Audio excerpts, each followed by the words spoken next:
Hello, children. A very good morning to you all. Hope you all are doing good. Welcome to 10th standard. It's me, Kavya, your physics teacher. Hoping that you all have downloaded the textbook from the link sent in the group, let me start with the virtual class. Before that, let us seek the blessings of Almighty. Guru Brahma, Guru Vishnu, Guru Devo Maheshwaraha, Guru Sakshat Parabrahma, Tasmai Shri Gurave Namaha.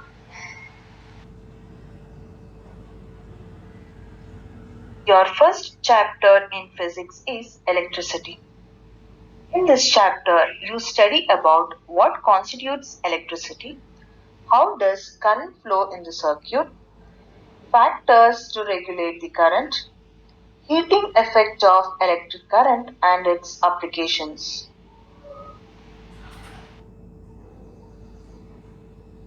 You all are using smartphones. What do you do if its battery gets dead? Of course, you charge it, right? What are these charges? Where do they come from? The answer to all these questions you get by studying this chapter, electricity. The word electricity means study of charges. Under this, there are two branches. First one is the static electricity. Static electricity is the study of charges at rest. And one more is current electricity. Current electricity is study about the flow of charges. From both the definition, from the name itself, you can understand that in static electricity, the word static means at rest. And in current electricity, current means it is flowing, something which is flowing. So, it is study about the flow of charges. So, in static electricity, in your lower classes, you have studied about one example and you might have experimented it also. You can see the pictures on this slide. There you can see the comb and the papers getting attracted towards the comb. You all have done this experiment, right, children? You used to rub the comb to the hair, and when you hold it near the pieces of paper, those pieces get attracted towards the comb. You all have studied this. That was electrostatic force of attraction. Hope you all remember this. So this can be said as the best example to understand what the static electricity is. Next is the current electricity, that is the study of flow of charges. This is the thing which you will be studying in detail in this chapter. In your previous classes, you all have studied about the water current, air current, about the conductors, insulators, etc. So you all have idea about what are conductors and insulators. Now let us consider an example. Let us consider a torch. In the torch, we all use cells or what is called the battery. Yes, the cells provide the flow of charge or an electric current through the torch bulb to glow. The torch glows only when its switch is on. You all know this, yes, it is of daily use.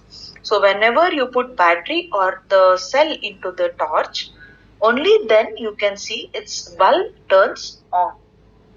So what does a switch do actually? In the slide, children, you can see the picture of the switch. Here, this symbol of switch is new to you. You will learn this when you study about the different electric symbols. A switch makes a conducting link between the cell and the bulb.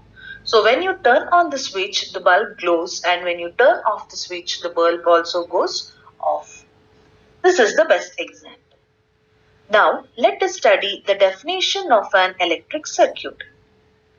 A continuous and closed path of an electric current is called an electric circuit.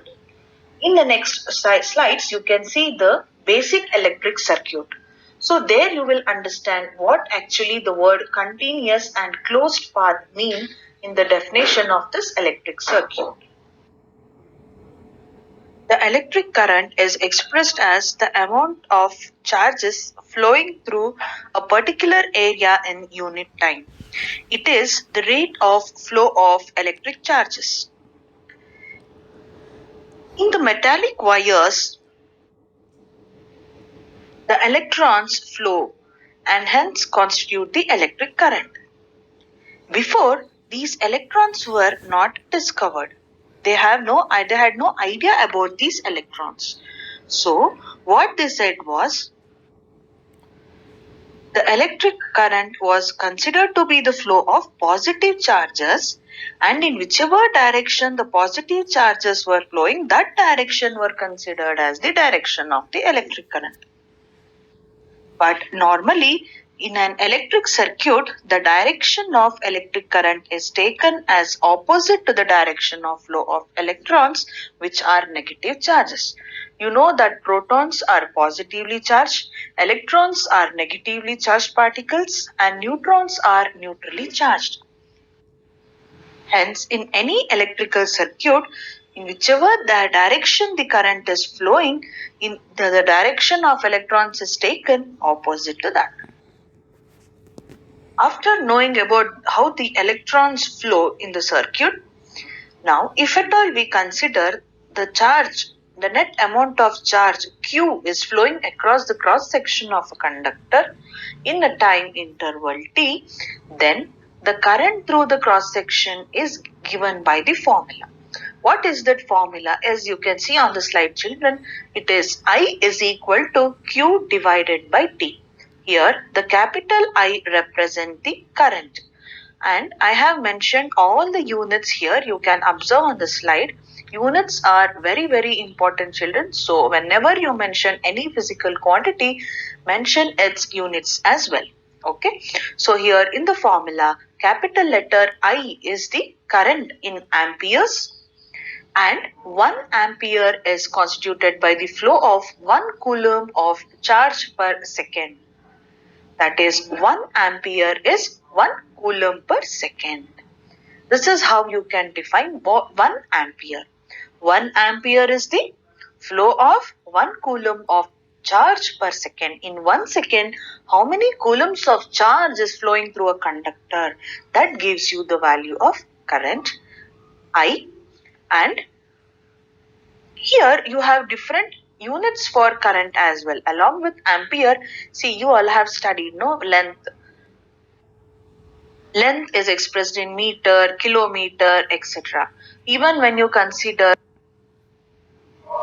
measure length, it is expressed in terms of meter, centimeter, millimeter, etc. Similarly, when you tell that the unit of current is ampere, the small quantities of currents are expressed in milliampere and microampere. Milli means it is 10 to the power minus 3 and micro means it is 10 to the power minus 6. Hence, the small quantities of current are expressed in terms of milliamps and microamps. And the next term is Q. On the RHS of the formula, you can observe the capital letter Q, and it is the unit of charge in coulombs. 1 coulomb is 6 into 10 to the power 8 electrons. You all have studied this in lower classes. 1 coulomb constitutes 6 into 10 to the power 8 electrons. And small letter t is the time, which is measured in terms of seconds. So this formula is very, very important, children. You have various numericals to be solved on this, which you will be studying later.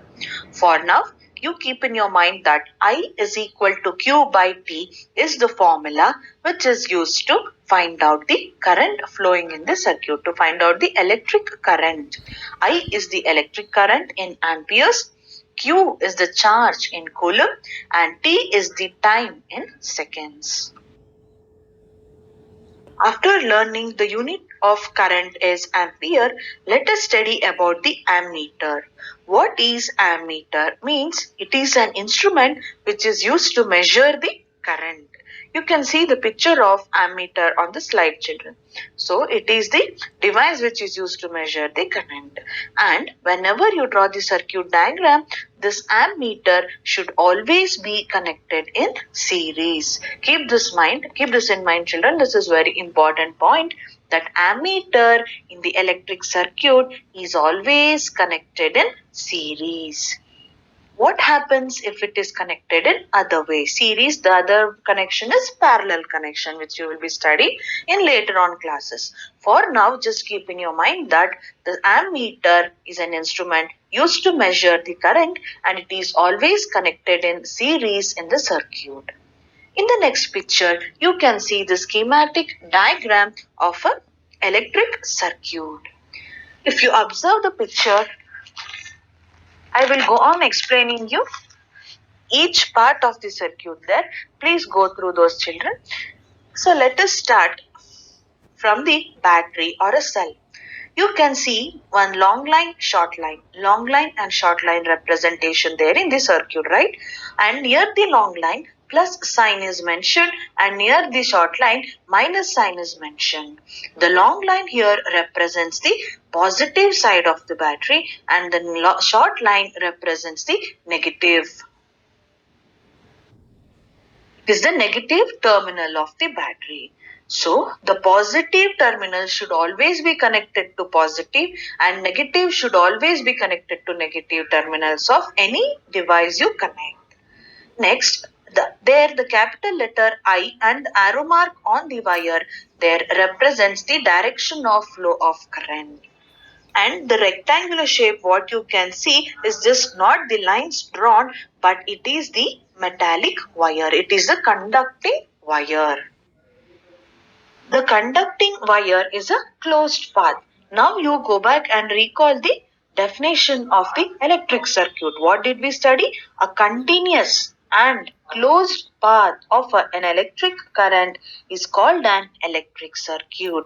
So the wire, what you see, the rectangular box, nowhere it has break. It is continuous path, right? As well as it is closed. Hence, we define electric current as the closed and the continuous path of electric current. As you move on, next you can see the structure of a bulb there. A bulb is connected in the electric circuit. Next, as you move on, you have a letter A written within a circle, and you can see upon letter A plus sign and below it the negative sign. So this is how we represent the ammeter in any electrical circuit. Okay, so ammeter, as just now we studied, it is a device used to measure the current. So ammeter, if at all you carefully observe. Okay, next you have the plug key. The K, the capital letter K, and you can see a dot enclosed between the small brackets. Yes, that is how we represent the key. We studied about the switch. What was the switch? We studied this considering the example of a torch. When you switch on, the bulb glows, and when you turn off the switch, the bulb goes off. So that is the switch or the key what you have mentioned in the circuit. We don't mention it as a switch in the circuit, but instead it is mentioned as key, and it is represented by letter K.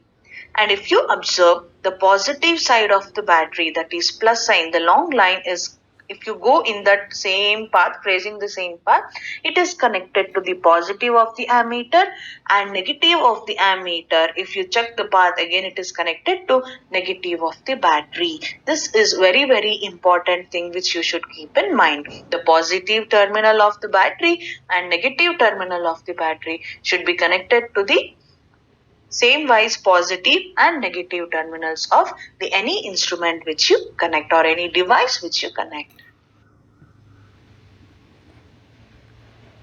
In the next class, children, we shall learn about the electric potential and the potential difference. And once more, I will be clearing you about this electric circuit by drawing it on the board, since I understand that it is difficult for you all to study you looking at this PPT. So till then, as you all have received the notes, keep completing your notes and take care of your health. Stay home, stay safe, have a good day. Thank you, children.